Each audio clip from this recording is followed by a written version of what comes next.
In this segment, Stephanie Miller is joined by a legal expert to recap where we are after the latest developments on the Trump trial front. Here's Stephanie. Attorney General, you've told us that it's a dangerous conspiracy theory to allege that the Department of Justice is communicating with these state and local prosecutions against Trump. You can clear it all up for us right now. Will the Department of Justice provide to the committee all documents, all correspondence between the department and Alvin Bragg's office and Fonnie Willis's office and Letitia James's office? The offices you're referring to are independent offices of state. I get that. The question is whether or not you will provide all of your documents and correspondence. That's the question. I don't need a history lesson. And you obviously, I'm sure, have some thoughts on the FBI missing a secret room at Mar-a-Lago. Can you talk about that? Yeah, I know this has been the subject of much discussion. I really have gotten down into the weeds on this now, and here's what I know. Still not thrilled with the explanation, but two spaces inside Mar-a-Lago were apparently not searched that could have been perhaps within the parameters of the search warrant affidavit, which, by the way, when you're searching for things like paper, you get to search a lot of places. It's like drugs. Okay, you can tear the place apart if you want to. They didn't want to do that with Mar-a-Lago because, in part, they had sources and methods, including the CCTV security cameras at Mar-a-Lago, plus human sources, telling them the documents are going to be here and here and here, and here's what you're looking for, and here's what National Archives is missing. And so when they went in there and they got those documents back in the places sources and cameras said they would be, they made an on-the-call decision on the premises to not break locks and do what's called a generally destructive search warrant. With regard to the closet, it's that closet leads to the roof, and it is locked down by U.S. Secret Service. It's their way to get up on the roof. And so the Bureau was aware of that. None of this, these two rooms are not a surprise. Everybody knew about them.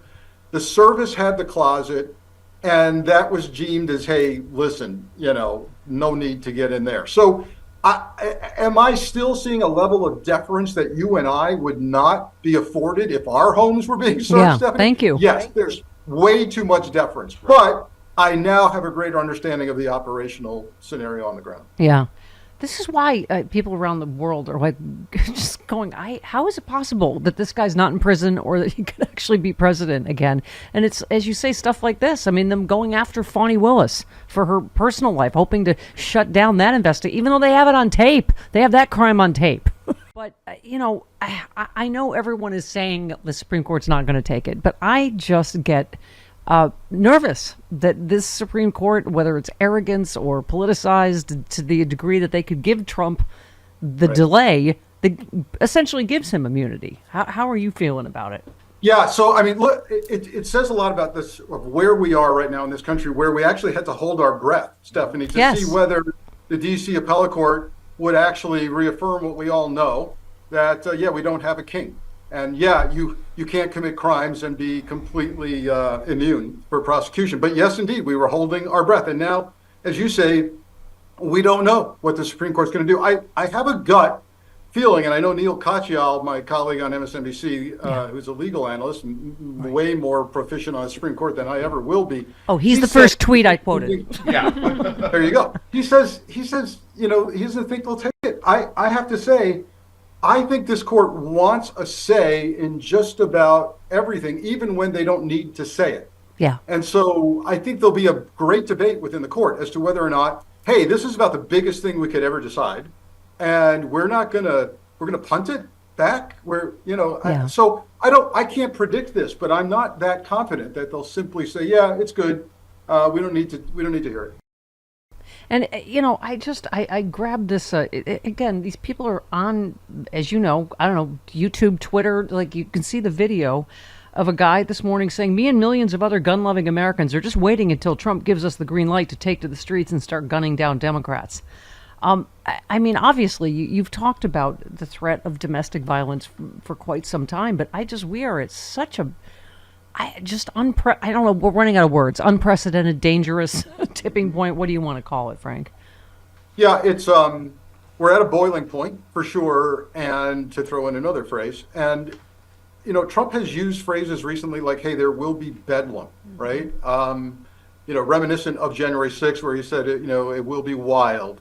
So he's hinted here that, hey, I think the Supreme Court will be fair. If they're fair, well, what does that mean, Trump? If they're fair and rule your way, is that the only definition of fairness? So my concern is that he will, as you just quoted this nutcase from that's been on social media, that he will give some form of direct or indirect green light, or it will be perceived as a green light. And I mean, it sounds like on the immunity ruling, you're afraid of the same thing I am, that they could, say we have to put our stamp on this and then give a delay. Do you have confidence? I mean, how are you feeling on whether the J6 trial is going to happen before the election? And we're going to find out if we're putting a convicted felon in the Oval Office with the nuclear codes again. Look, Supreme Court's lost all credibility with me, and I know many, many other people. So I can see a scenario where they just choose to delay, do nothing and delay. It gets moved to October potentially. I think John Roberts is going to try and talk his folks out of that. I think he's going to go, look, the nation demands that we take some action here. And so I still have hopes that we will see this trial start in D.C. regarding January 6th. Before the election. I am certainly not confident with regard to the documents case at Mar-a-Lago. That judge, Judge Cannon, seems to be wholly owned and operated by the Republican Party, and seems to be, looking forward to a Supreme Court nomination someday.